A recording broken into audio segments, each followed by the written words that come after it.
냄새 난다고요? 며느리의 한마디에 할머니가 모든 것을 끊어버렸습니다. 30년간 숨겨온 정체, 그리고 세상을 뒤흔든 복수. 나는 냄새나는 인간이 아니라 너희 어머니였다. 진짜 냄새는 사라지지만 사람의 빛은 남습니다. 지금부터 이야기 시작합니다. 우측 하단 구독과 좋아요 눌러주세요. 이정심은 손주 하윤이의 생일을 맞아 아침 일찍부터 부엌에서 분주하게 움직였어요. 떡을 찌는 김이 모락모락 피어오르는 가운데 그녀는 정성스럽게 준비한 한복을 다시 한번 펼쳐보았습니다. 분홍색 저고리에 노란색 치마를 입은 손녀의 모습을 상상하며 미소 지었죠. 우리 하윤이가 이거 입으면 얼마나 예쁠까? 한 땀 한 땀 바느질할 때마다 손녀를 떠올렸던 지난 한 달이 주마등처럼 스쳐 지나갔어요. 정심은 새벽부터 준비한 떡 바구니를 챙기고 한복 보자기를 정갈하게 묶었습니다. 거울 앞에 서서 옷매무새를 다듬고 손녀가 좋아하는 사탕도 몇 개 챙겼어요.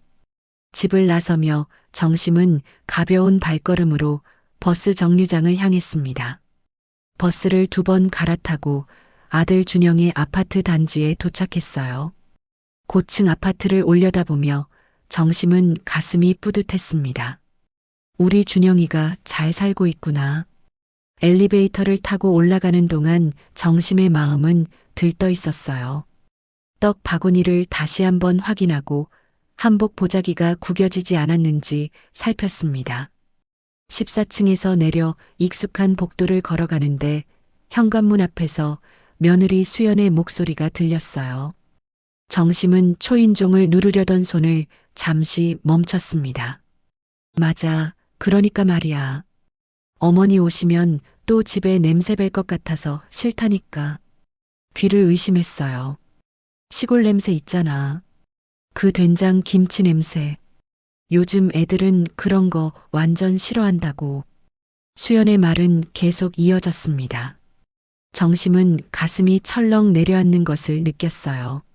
손에 든 떡 바구니가 갑자기 천근처럼 무거워졌습니다. 문 앞에 서서 움직이지 못한 채 며느리의 목소리만 듣고 있었어요. 준영아, 어머니한테 오늘은 바쁘다고 말씀드려. 다음에 오시라고.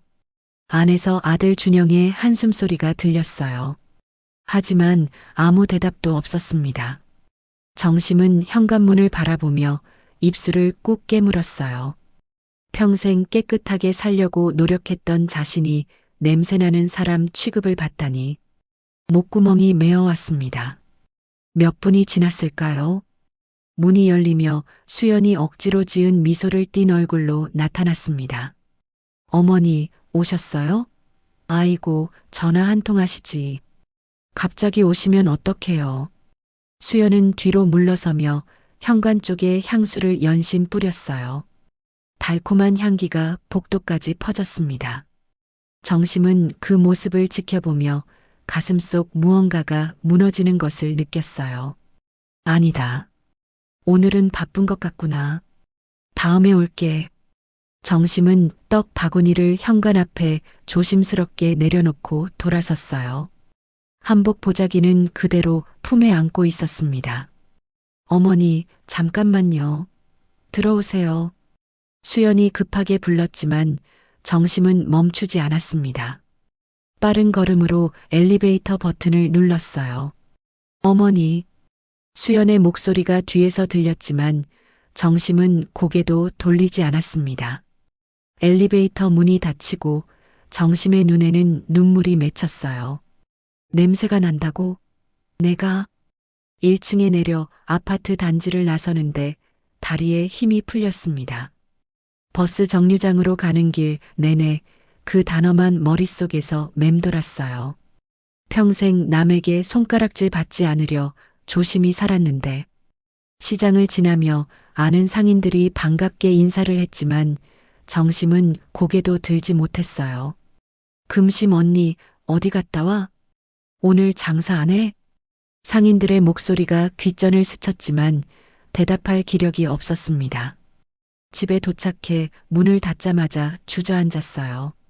한참을 그렇게 바닥에 앉아 있었습니다. 창밖으로 해가 기울어 가고 있었어요.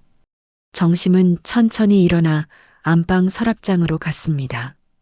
맨 아래 칸 깊숙한 곳에서 낡은 봉투 하나를 꺼냈어요. 남편이 세상을 떠나기 전 남긴 유언장이었습니다. 수십 년 동안 한 번도 꺼내 본 적 없는 봉투였어요. 이제는 꺼낼 때가 된 것 같구나. 정심은 봉투를 가슴에 안고 조용히 눈을 감았습니다. 남편의 목소리가 들리는 것 같았어요. 자네가 지켜야 해. 정심은 봉투에서 오래된 유언장을 꺼냈습니다. 종이는 세월의 흔적으로 누렇게 변해 있었어요. 남편의 친필로 쓰인 첫 문장이 눈에 들어왔습니다. 강남 빌딩은 자네가 지켜라. 정심은 그 문장을 손끝으로 천천히 따라갔어요. 30년 전 남편이 갑작스럽게 세상을 떠났을 때를 떠올렸습니다. 당시 강남에 지어진 10층짜리 빌딩 한 채가 남편이 남긴 전부였어요. 지금은 그 주변이 모두 개발되어 빌딩 가치가 300억이 넘는다고 했습니다. 정심은 유언장 아래 보관된 건물 등기부등본을 펼쳤어요. 소유주 이름에는 분명하게 이정심이라고 적혀 있었습니다. 남편은 모든 권리를 아내에게 남겼던 거예요. 정심은 그동안 이 사실을 철저히 숨긴 채 살아왔습니다. 시장에서 작은 반찬 가게를 운영하며 평범한 상인으로 지냈어요. 아들 준영에게도 단 한 번도 이야기하지 않았습니다. 스스로 설 수 있어야 진짜 어른이지. 남편의 유언이 그랬어요. 아들이 제 힘으로 살아가길 바랐던 남편의 뜻을 따랐습니다. 하지만 준영이 사업을 시작하면서부터 상황이 달라졌어요. 정심은 빌딩 관리 회사를 통해 몰래 자금을 지원해 왔습니다. 아들 회사가 입주한 사무실 임대료도 전액 면제해 주었어요. 운영 자금이 부족할 때마다 익명으로 투자금을 보냈습니다. 정심은 서랍에서 휴대전화를 꺼내 번호를 눌렀어요. 여보세요, 한 이사님. 저 이정심입니다. 빌딩 관리회사 이사 한성수의 놀란 목소리가 들렸습니다. 사장님, 오랜만입니다. 무슨 일이시죠? 내일 빌딩으로 갈 겁니다. 감정사를 불러주세요. 감정사요? 혹시 매각을 하시려는 겁니까? 아니요. 현재 상태와 가치를 정확히 확인하고 싶어서요. 정심은 차분한 목소리로 말했습니다. 알겠습니다. 내일 오전에 준비해 놓겠습니다. 전화를 끊고 정심은 오랜만에 옷장을 열었어요.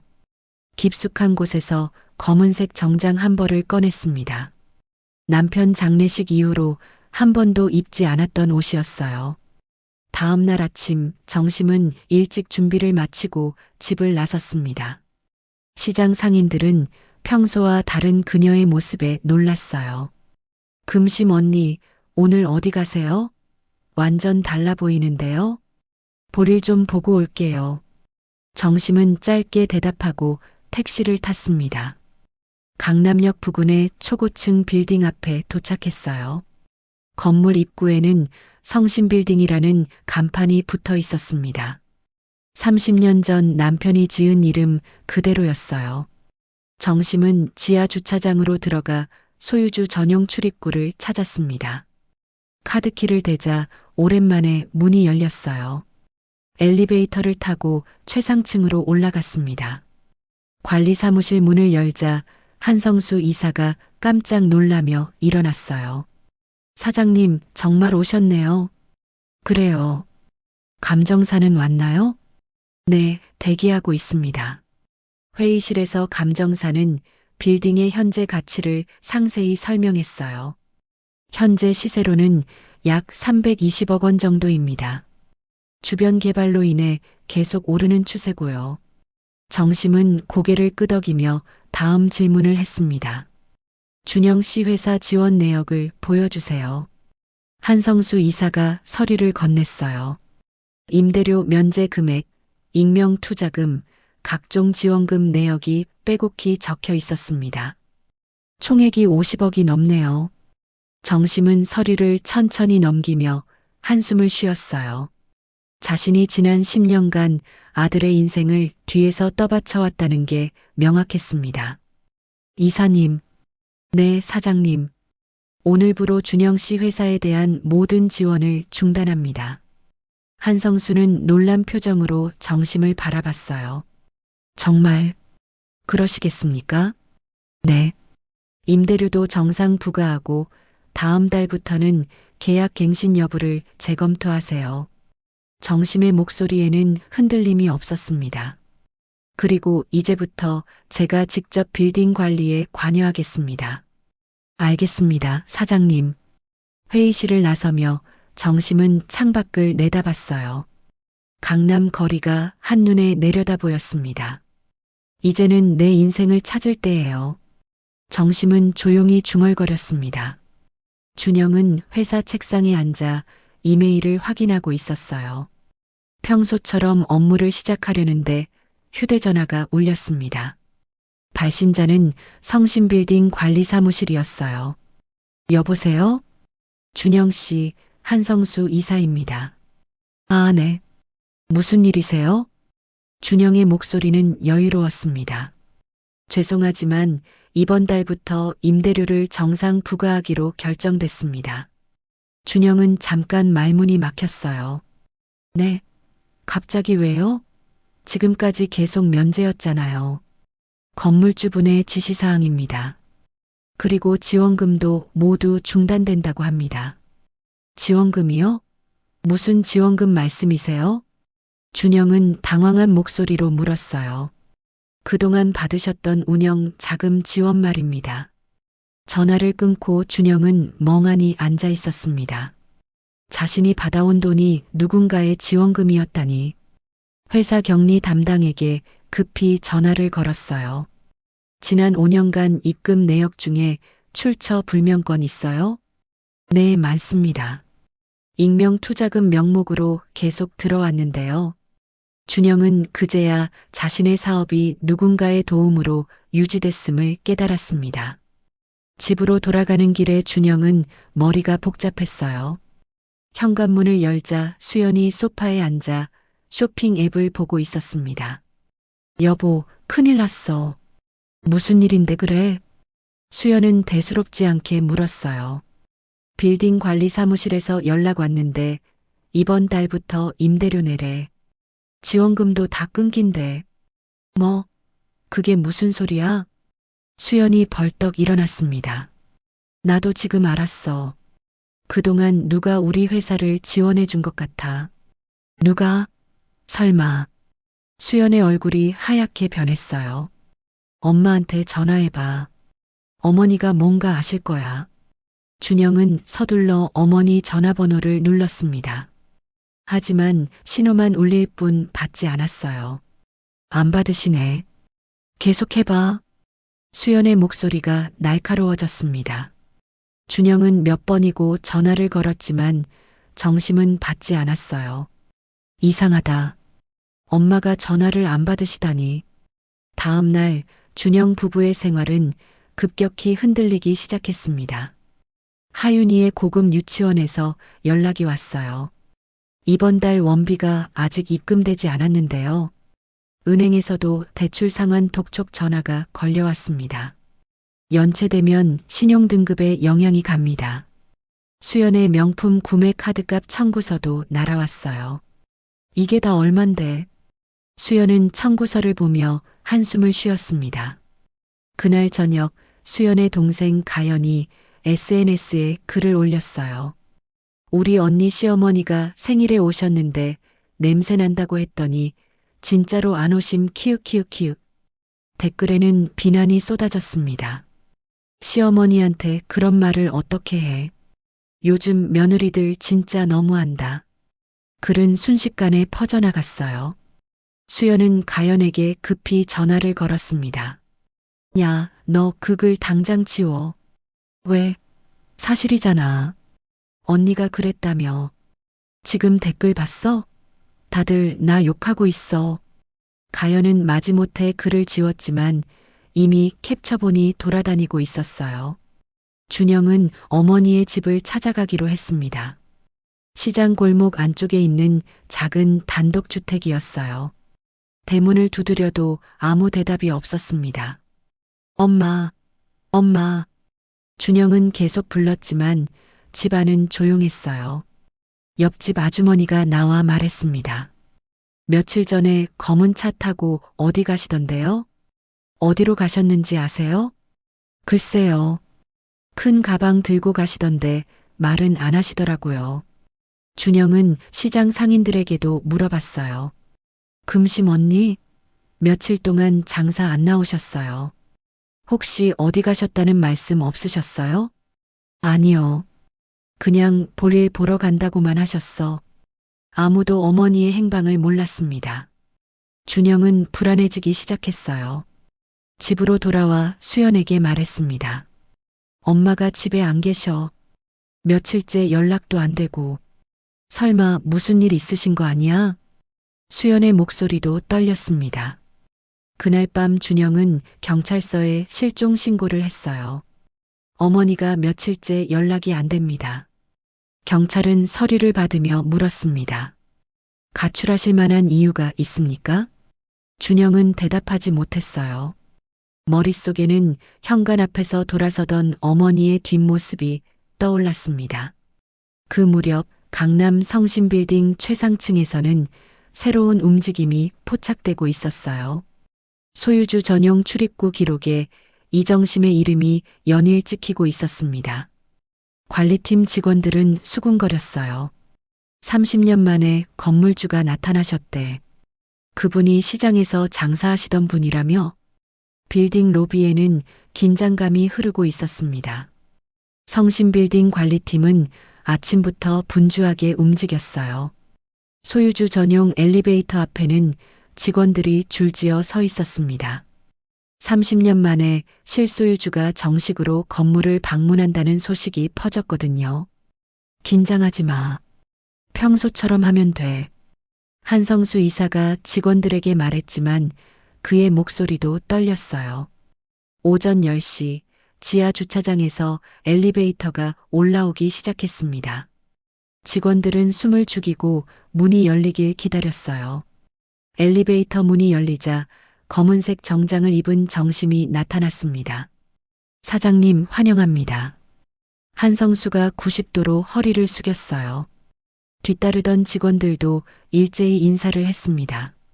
정심은 천천히 주위를 둘러봤어요. 다들 고생 많으십니다. 평소처럼 일하세요. 그녀의 목소리는 차분했지만 단호했습니다.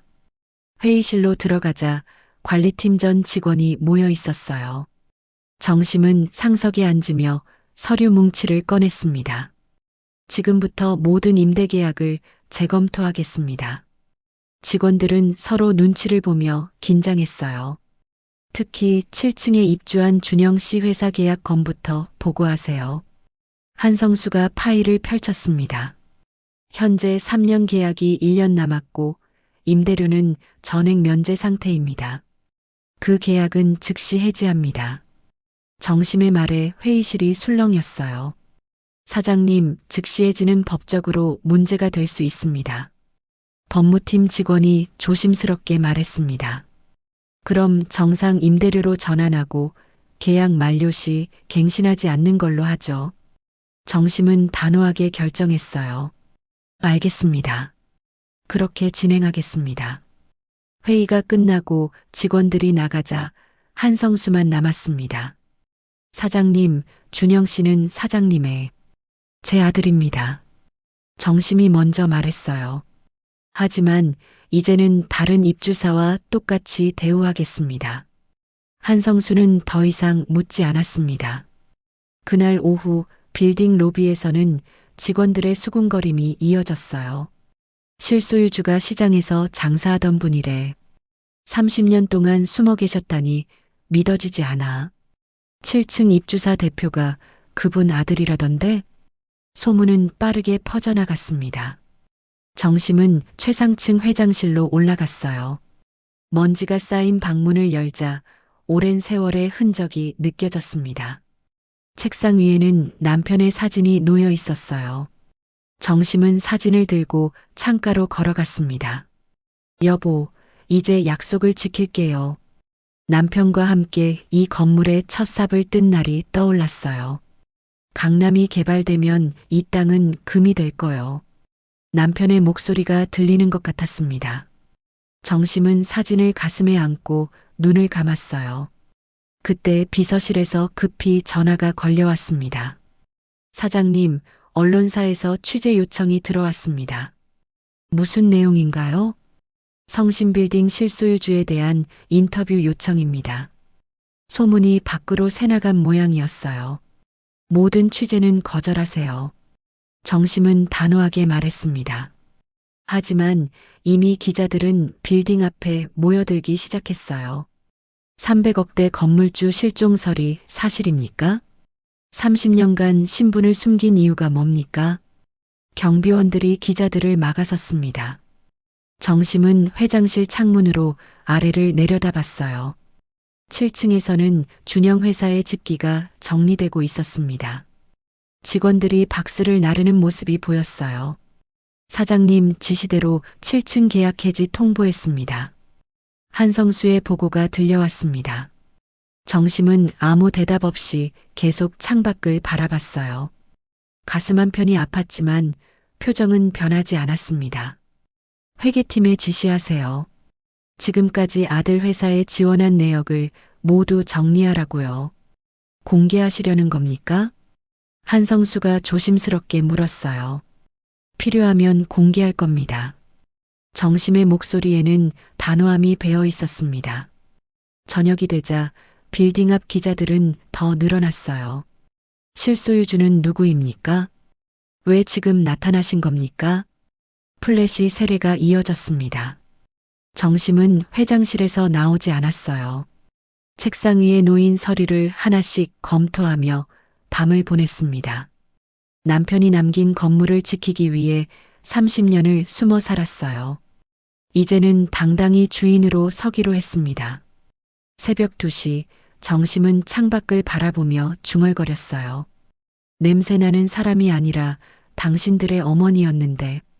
강남의 불빛이 반짝이는 밤이었습니다.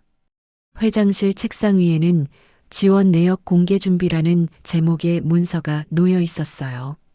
정심은 그 문서를 천천히 펼쳤습니다.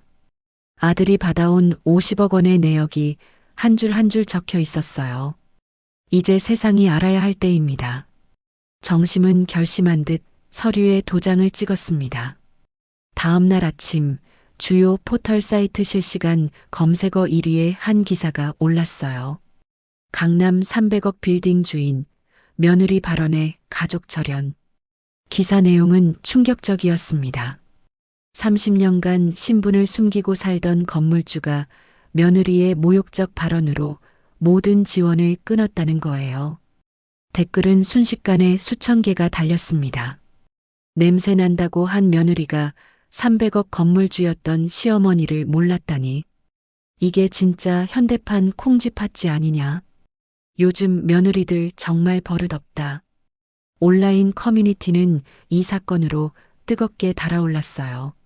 누군가 가연의 SNS 게시물 캡처본을 올렸습니다. 시어머니 냄새 난다고 했더니 안 오심 키읔키읔키읔. 네티즌들의 분노는 폭발했어요. 이게 사람이 할 짓이냐? 시어머니한테 저런 말을 어떻게 해? 수연의 집 앞에는 아침부터 기자들이 몰려들었습니다. 초인종이 쉴 새 없이 울렸어요. 이수연 씨, 잠깐만 나와주시죠. 정말 시어머니한테 냄새 난다고 하셨습니까? 수연은 거실 소파에 웅크리고 앉아 있었어요. 커튼을 꽁꽁 닫았지만 밖의 소리는 다 들렸습니다. 휴대전화는 모르는 번호로 계속 울렸어요. 여보세요? 수연이 떨리는 목소리로 받자 욕설이 쏟아졌습니다. 사람이 어떻게 그럴 수가 있어요? 수연은 울먹이며 전화를 끊었어요. SNS에는 악플이 끊임없이 달렸습니다. 이런 며느리 때문에 시어머니들이 고생하는 거다. 300억 놓친 기분이 어때요? 수연은 떨리는 손으로 휴대전화를 내려놓았어요. 준영은 회사에서 긴급 이사회에 소집됐습니다.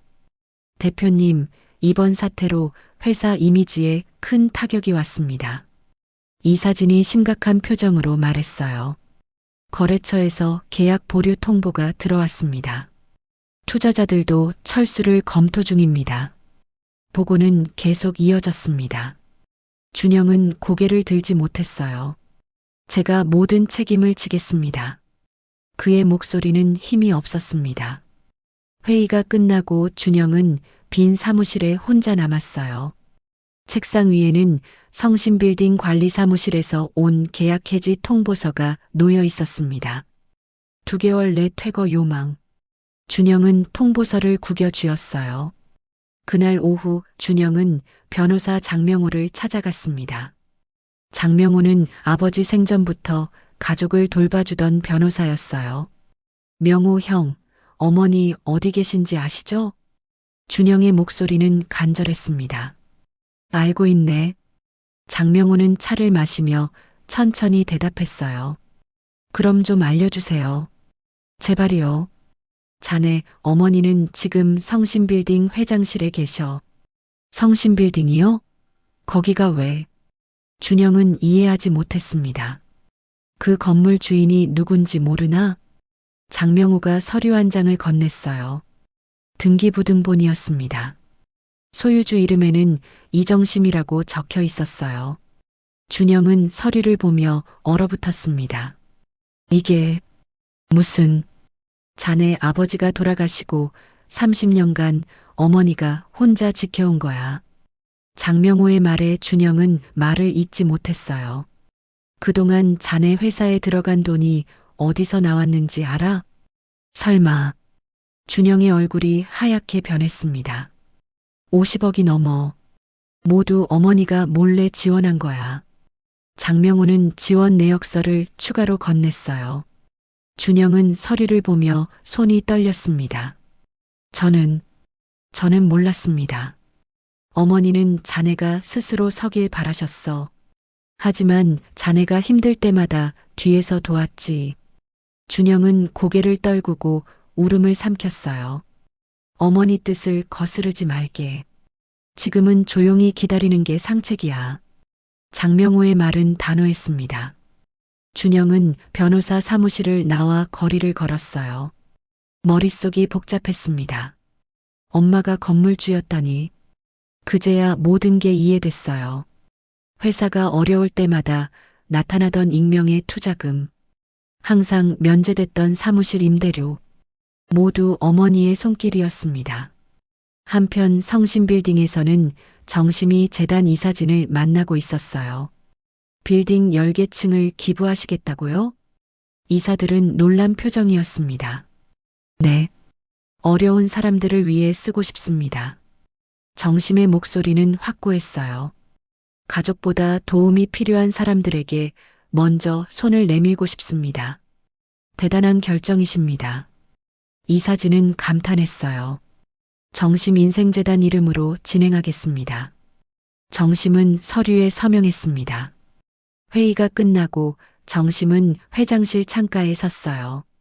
아래 거리에는 여전히 기자들이 진을 치고 있었습니다. 정심은 조용히 미소 지었어요. 이제 시작이구나.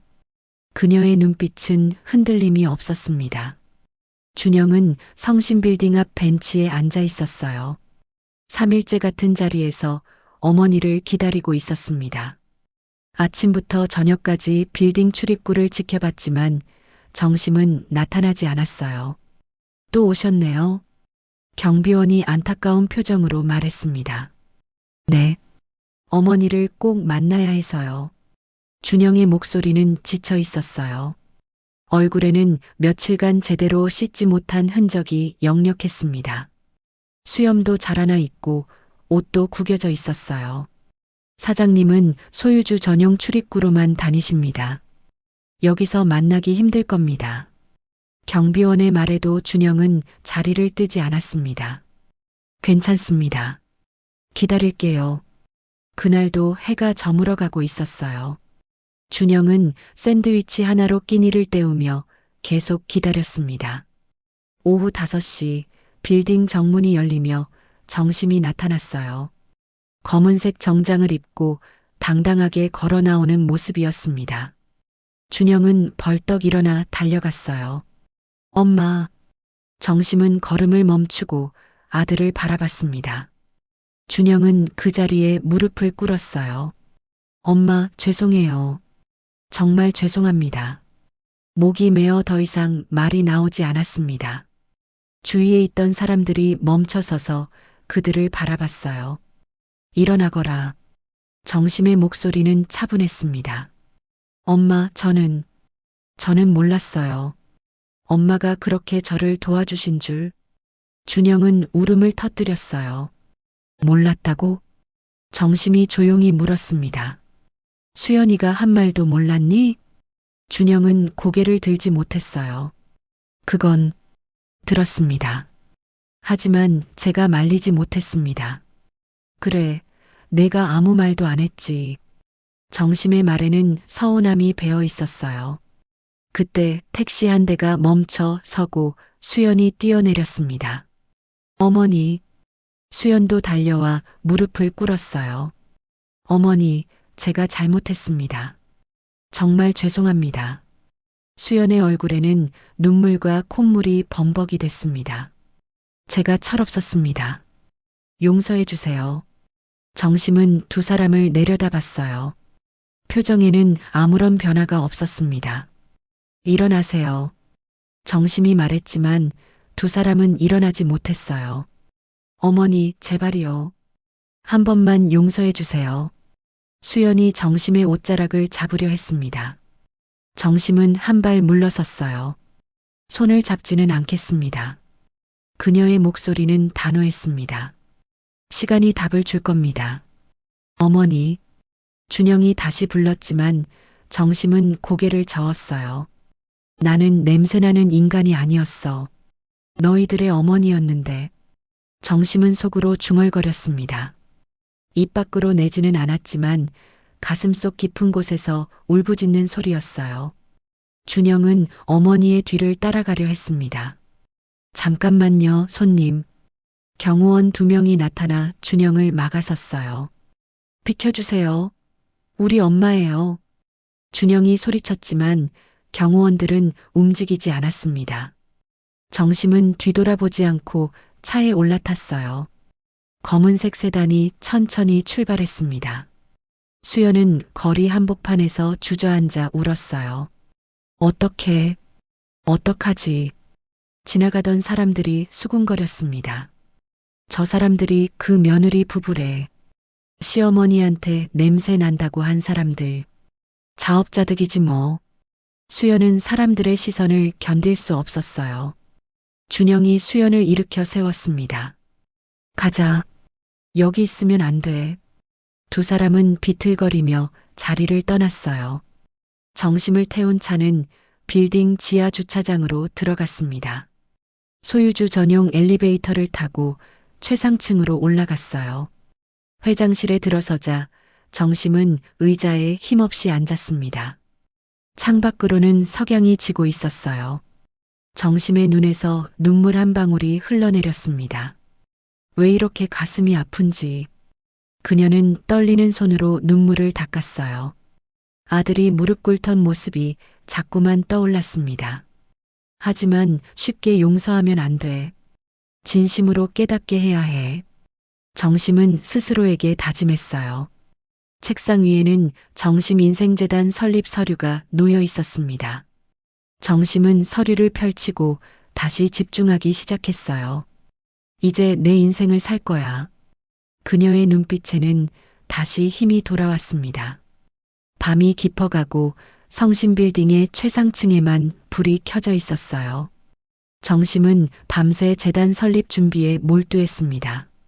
그녀의 새로운 시작은 이미 시작되고 있었어요. 3개월 후 성심빌딩 1층 로비는 사람들로 가득 찼어요. 정심인생재단 개관식이 열리는 날이었습니다. 빌딩 10개 층 전체가 재단 시설로 새롭게 단장됐어요. 노인복지관, 여성자립지원센터, 아동 장학센터가 문을 열었습니다. 로비에는 축하 화환이 빼곡히 놓여 있었어요. 300억 건물주의 아름다운 기부에 박수를 보냅니다. 어려운 이웃을 위한 따뜻한 마음에 감사드립니다. 화환에 적힌 문구들이었습니다. 언론사 기자들도 대거 몰려왔어요. 강남에 보이지 않는 거목, 이정심 재단 이사장을 소개합니다. 사회자의 소개에 정심이 단상에 올랐습니다. 관객들은 기립박수로 그녀를 맞이했어요. 정심은 마이크 앞에 섰습니다. 안녕하십니까? 정심인생재단 이사장 이정심입니다. 그녀의 목소리는 떨림 없이 명확했어요. 냄새가 나는 건 사람이 아니라 마음입니다. 청중들은 조용히 그녀의 말을 경청했습니다. 사람은 겉모습으로 판단할 수 없습니다. 진짜 가치는 마음속에 있습니다. 정심의 연설은 계속 이어졌어요. 이 재단은 외로운 노인, 홀로 서려는 여성, 꿈을 키우는 아이들을 위한 곳입니다. 박수가 터져 나왔습니다. 개관식이 끝나고 시설 투어가 시작됐어요. 2층 노인 복지관에는 어르신들을 위한 프로그램실이 마련돼 있었습니다. 여기서는 건강검진부터 문화강좌까지 모두 무료로 제공됩니다. 직원의 설명에 참석자들은 감탄했어요. 3층 여성자립지원센터에서는 직업교육이 진행되고 있었습니다. 이혼이나 폭력으로 힘든 여성들이 다시 일어설 수 있도록 돕습니다. 정심은 교육받는 여성들을 조용히 바라봤어요. 4층 아동 장학센터는 공부방과 상담실로 꾸며져 있었습니다. 저소득층 아이들이 꿈을 포기하지 않도록 장학금을 지원합니다. 정심의 얼굴에 미소가 번졌어요. 투어가 끝나고 정심은 재단 사무실로 돌아왔습니다. 그때 직원이 조심스럽게 말했어요. 이사장님, 준영 씨 부부가 매주 봉사활동을 신청하러 옵니다. 그래요? 정심은 담담하게 대답했습니다. 하지만 이사장님과 마주치지 않게 일정을 조정하고 있습니다. 계속 그렇게 해주세요. 정심의 말에 직원은 고개를 끄덕였어요. 수연은 매주 토요일마다 재단 노인 복지관에 나왔습니다. 어르신들의 식사 준비를 돕고 말벗이 되어드렸어요. 며느리가 시어머니한테 그런 말을 했다며? 어르신 한 분이 수연에게 물었습니다. 네, 제가 정말 잘못했습니다. 수연은 고개를 숙이며 대답했어요. 그래도 이렇게 반성하니 다행이네. 열심히 하게. 어르신의 위로에 수연은 눈물을 흘렸습니다. 준영은 회사를 그만두고 지역 봉사센터에 취직했어요. 매일 독거노인들을 방문해 안부를 확인하는 일을 했습니다. 준영 씨, 오늘도 왔어요? 할머니 한 분이 반갑게 맞아주셨어요. 네, 할머니. 점심 드셨어요? 준영은 정성스럽게 어르신들을 챙겼습니다. 일을 하며 자신이 얼마나 교만했는지 깨달았어요. 어느 토요일 오후 정심은 먼발치에서 재단 건물을 바라보고 있었습니다. 수연이 휠체어를 밀며 어르신을 모시고 산책하는 모습이 보였어요. 예전에 화려한 옷차림 대신 수수한 티셔츠를 입고 있었습니다. 정심은 조용히 미소 지었어요. 조금씩 변하고 있구나. 하지만 여전히 다가가지는 않았습니다. 재단 개관 1주년이 됐을 때 언론에서 정심을 인터뷰했어요. 이사장님, 가족과는 화해하셨습니까? 기자의 질문에 정심은 잠시 생각했습니다. 시간이 필요합니다. 진심은 오래 걸리니까요. 아드님 부부가 매주 봉사활동을 하신다던데요. 알고 있습니다. 지켜보고 있습니다. 정심의 대답은 간결했어요. 어느 날 저녁 정심은 재단 건물을 나서다가 현관에서 멈춰 섰습니다. 하윤이가 할머니를 기다리고 있었어요. 할머니. 하윤이가 달려와 정심을 안았습니다. 우리 하윤이 여기서 뭐해? 정심은 손녀를 꼭 안아주었어요. 엄마가 봉사하는 동안 기다렸어요. 할머니 보고 싶었어요. 그랬구나. 정심의 눈가가 촉촉해졌습니다. 할머니 냄새 정말 좋아요. 하윤이의 말에 정심은 눈물을 참을 수 없었어요. 그래, 고마워. 정심은 손녀를 안고 한참을 서 있었습니다. 멀리서 수연이 그 모습을 보고 있었어요. 다가가고 싶었지만 발걸음을 떼지 못했습니다. 정심은 손녀에게 말했어요. 하윤아, 할머니는 너에게 절대 등을 돌리지 않을게. 약속이에요? 약속이야. 정심은 손녀의 머리를 쓰다듬었습니다. 해질녘 정심은 손녀의 손을 잡고 재단 건물로 들어갔어요. 가족의 형태는 바뀌었지만 새로운 관계가 조금씩 만들어지고 있었습니다. 정심은 창밖을 바라보며 중얼거렸어요. 천천히, 아주 천천히 가는 거야. 성심빌딩의 불빛이 저녁 하늘을 밝히고 있었습니다. 5년이 흘렀습니다. 성심빌딩 1층 로비 중앙에는 정심의 동상이 세워져 있었어요. 한복을 입은 정심이 두 손을 모으고 미소 짓는 모습이었습니다. 동상 아래 대리석 좌대에는 금빛 글자가 새겨져 있었어요. 사람을 비추는 마음이 진짜 빛이다. 지나가는 사람들은 동상 앞에서 잠시 멈춰 섰습니다. 이분이 그 유명한 이정심 이사장님이시구나. 정말 대단한 분이셨어. 사람들의 입에서 감탄이 나왔어요. 정심인생재단은 이제 서울을 넘어 전국적으로 확대됐습니다. 부산, 대구, 광주에도 지부가 생겼어요. 수천 명의 어르신, 여성, 아이들이 재단의 도움을 받았습니다. 매년 가을이 되면 재단 창립 기념 행사가 열렸어요. 올해도 어김없이 행사가 준비되고 있었습니다. 준영은 이제 재단 사무국장으로 일하고 있었어요.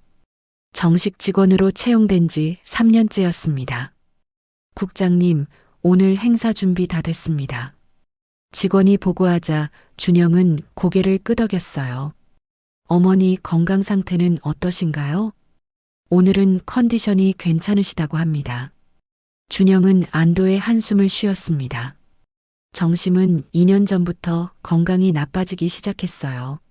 하지만 재단 이사장직은 계속 유지하고 있었습니다. 할머니 오신다.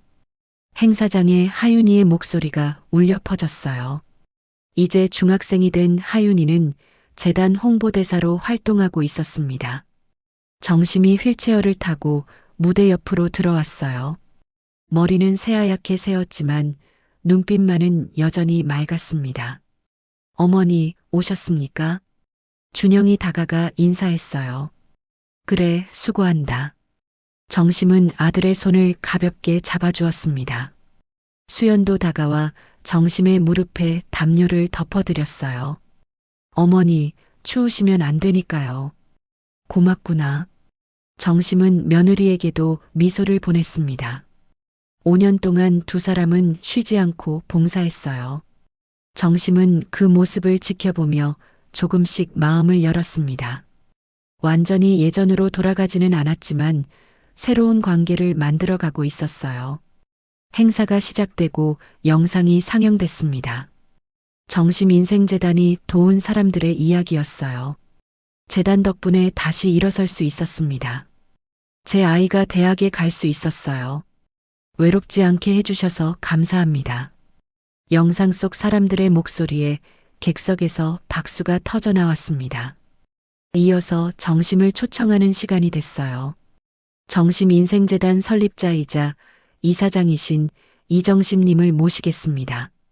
준영이 휠체어를 밀어 무대 위로 올라갔어요. 정심은 마이크를 잡고 천천히 입을 열었습니다. 여러분, 감사합니다. 그녀의 목소리는 약했지만 단단했어요. 제가 이 재단을 만든 이유는 단순합니다. 사람은 누구나 존중받을 자격이 있기 때문입니다. 관객들은 숨죽이며 들었습니다. 냄새나는 사람은 없습니다. 다만 냄새나는 마음이 있을 뿐입니다. 정심의 말에 여기저기서 고개를 끄덕이는 사람들이 보였어요. 저를 냄새난다고 했던 사람들도 지금은 달라졌습니다. 정심은 무대 아래 앉아 있는 수연을 바라봤어요. 수연은 눈물을 흘리며 고개를 숙였습니다. 용서는 쉽지 않았습니다. 하지만 변화를 보며 조금씩 마음이 열렸습니다. 그것이 진짜 사랑이라고 생각합니다. 관객들은 조용히 박수를 보냈어요. 연설이 끝나고 하윤이가 무대로 올라왔습니다. 손에는 꽃다발을 들고 있었어요. 할머니 사랑해요. 하윤이가 정심을 안았습니다. 할머니는 세상에서 제일 좋은 냄새가 나요. 하윤이의 말에 객석에서 웃음과 박수가 터져 나왔어요. 정심은 손녀를 꼭 안으며 눈물을 흘렸습니다. 우리 하윤이 고마워. 무대 위 세 세대가 함께 포옹하는 모습이 스크린에 크게 비쳤어요. 행사가 끝나고 저녁이 됐습니다. 정심은 회장실 창가에 서서 강남 야경을 바라봤어요. 성심빌딩 외벽에는 거대한 조명이 켜졌습니다. 정심 인생재단 마이너스 사람을 비추는 빛이라는 문구가 빛났어요. 준영과 수연, 하윤이가 함께 들어왔습니다. 어머니, 집에 가실 시간입니다. 그래, 가자. 정심은 휠체어에서 일어나 천천히 걸었어요. 가족들은 정심을 조심스럽게 부축했습니다. 엘리베이터를 타고 내려가며 정심은 생각했어요. 참 먼 길을 돌아왔구나. 1층 로비를 지나며 자신의 동상을 올려다봤습니다. 저 동상, 나랑 닮았니? 정심이 손녀에게 물었어요. 완전 똑같아요. 할머니 미소 그대로예요. 하윤이가 대답했습니다. 빌딩을 나서자 시원한 바람이 불어왔어요. 차에 타기 전 정심은 한 번 더 건물을 올려다봤습니다. 외벽의 조명이 밤하늘을 밝히고 있었어요. 여보, 약속 지켰어요. 정심은 하늘을 향해 속삭였습니다. 차가 출발하고 빌딩은 점점 멀어졌어요. 하지만 그 빛은 여전히 환하게 빛나고 있었습니다. 내레이션이 조용히 흘러나왔어요. 진짜 냄새는 사라지지만 사람의 빛은 남는다. 카메라는 천천히 하늘로 올라가며 강남의 야경을 비췄습니다. 수많은 빌딩 중에서도 성심빌딩의 빛이 가장 밝게 빛나고 있었어요. 그렇게 이야기는 끝났습니다.